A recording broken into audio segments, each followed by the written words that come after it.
कोई भी आदत, कोई भी रूटीन, कोई भी रिचुअल, कोई भी डिसिप्लिन ओवरनाइट नहीं बनता।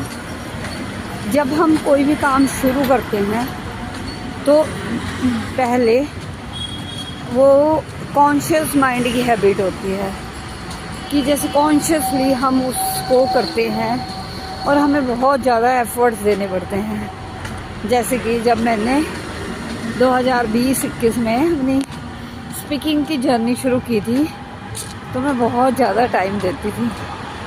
और हर जगह एक चीज़ समझना चाहिए कि 80-20 का रूल अप्लाई होता है। कोई भी चीज़ें जब हम शुरू में करते हैं तो हम 80% एफ़र्ट्स देते हैं उस काम को और 20% रिज़ल्ट मिलता है हमें।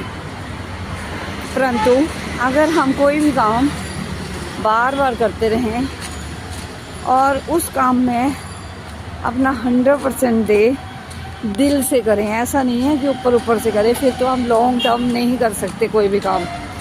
परंतु अगर हम उसमें इंजॉय कर रहे हैं, मज़ा आ रहा है हमें और हमारी क्रिएटिविटी भी है उस काम में, मतलब हम सेम टू सेम ऐसे रट्टा फिकटर की तरह नहीं कि कोई शब्दों को दोहराते जा रहे हैं, तब तो वो बहुत दिनों तक नहीं टिकेगा। फॉर एग्ज़ाम्पल अगर मैं बोल रही हूँ और मैं एक ही चीज़ बार बार बोलती रहूँगी तो कौन सुनेगा? कोई भी नहीं सुनेगा। लेकिन अगर उसमें थोड़ी सी वैरायटी होगी, मसाला होगा, यानी कि सब्जियां भी हम अलग अलग चाहते हैं, डाइवर्सिटी चाहिए हमें, और वैसे भी ब्रेन का भी यही एक्टिविटी है कि हमारा जो दिमाग है वो भी अलग अलग चीज़ें चाहता है।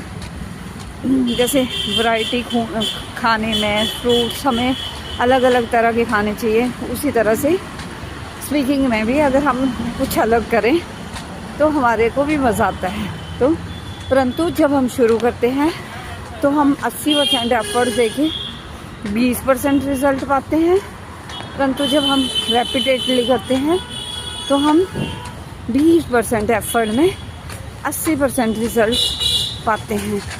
तो इस वजह से ये रेपिटेशन ज़रूरी है, हैबिट्स बिल्ड करना ज़रूरी है, डिसिप्लिन लाइफ जीना ज़रूरी है, कंसिस्टेंसी फॉलो करना ज़रूरी है, रूटीन में रहना ज़रूरी है।